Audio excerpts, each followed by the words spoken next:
Adquirir, palabra definida como la llegada u obtención de una cualidad, un conocimiento, un hábito o una habilidad de forma natural o tras un proceso.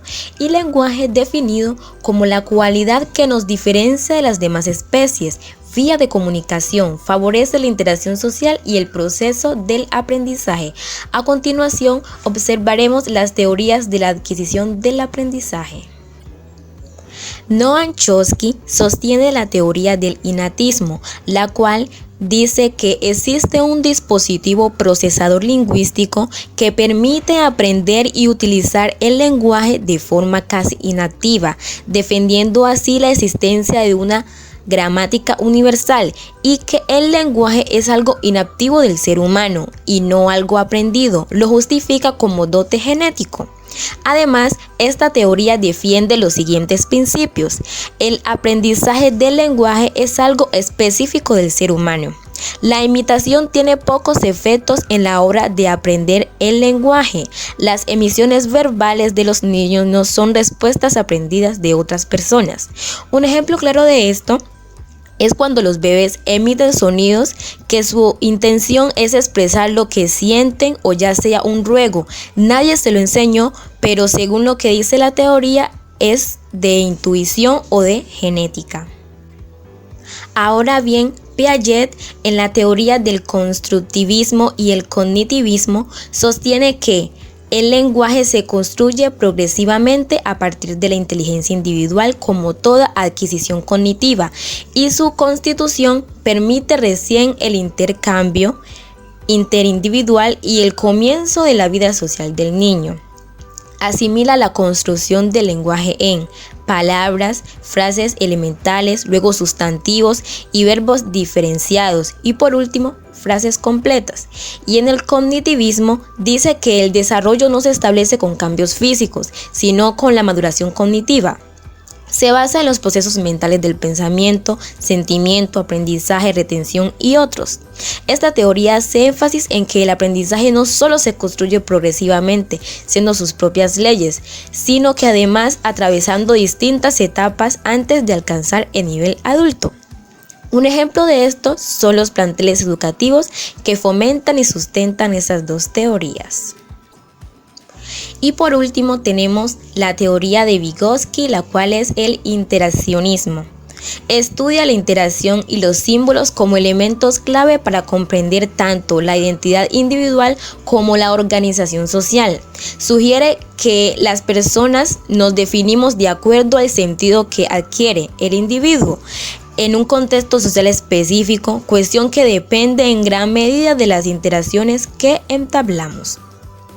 Propone etapas, las cuales son inicios del interaccionismo simbólico. Las acciones siempre tienen un sentido. Define que la identidad se construye principalmente a través de la interacción, que es siempre simbólica, es decir, que siempre significa algo. Y la segunda generación, la vida social, es un teatro, en la cual dice que esta segunda etapa, la identidad es además entendida como el resultado de roles que opta un individuo en un grupo social. Ejemplo, cada humano tiene distinta forma de actuar y la interacción fortalece este proceso. Intercambiar ideas es una forma válida de aprender y adquirir lenguaje. Y ahora hablaremos sobre el desarrollo del lenguaje, que es la conducta por la cual los seres vivos, haciendo uso de sus competencias lingüísticas, aprenden a comunicarse verbalmente usando la lengua natural usada en su entorno social al momento de su nacimiento, durante su infancia y la pubertad. Este se divide en dos etapas, la etapa prelingüística y la etapa lingüística. Etapa prelingüística. Este periodo vendría siendo desde el nacimiento hasta los 18 o 24 meses, donde se considera que se da el paso hacia el lenguaje tal como lo conocemos. Tenemos claro que cuando los bebés nacen no saben hablar, aunque hace varios sonidos como balbuceos y el principal que es el llanto. Incluso los padres ya aprenden a diferenciar los tipos de llanto. Estos sonidos son la base fundamental para empezar el desarrollo de su habla. Bien, en este tiempo, según Piaget, los niños están en la etapa sensoriomotora, donde deben aprender a crear sus propias formas de comunicarse. Aquí comprenden que las palabras tienen significados, aunque no sepan cómo expresarlo. Alrededor de los 2 años, se dan cuenta que pueden relacionar lo que dicen con las cosas que los rodean. Etapa lingüística. De 2 a 4 años es la etapa telegráfica, es decir, que los niños empiezan a producir frases simples, a hacer combinaciones con cierto grado de sentido y ya tratan de mejorar su habla para que de esta manera las personas los comprendan con facilidad. Allí aprenden más palabras de las que ya conocen, aunque pueden que no las digan muy bien. A los 3 años muestran intereses en las explicaciones del porqué de las cosas y cómo funcionan. Demuestran comprensión y manejo de las preposiciones, regularmente relatan experiencias recién pasadas. El 80% de sus enunciados son inteligibles, incluso para los extraños. De 4 a 6 años empiezan a producir y comprender frases complejas. Como su lenguaje ya está un poco más sofisticado, reconocen que este tiene múltiples utilidades. De 6 a 12 años, los niños ya tienen más necesidad de comprender qué significa cada palabra que van escuchando, ya que van experimentando cosas nuevas día a día. En esta etapa, no solo son capaces de distinguir las palabras con lo que ven, sino que son capaces de reconocer muchas de estas de forma escrita.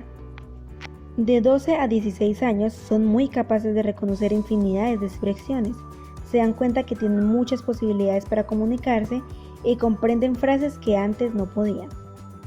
A medida que van creciendo los niños, es muy importante que les aporten ayuda para que su desarrollo sea más eficiente. Se puede estimular con distintas actividades que son muy sencillas, como ayudarles a pronunciar las vocales y luego el abecedario completo, ayudarle con la articulación de las muchas frases que dicen o incluso un juego de sílabas. Cada actividad que realicen es esencial.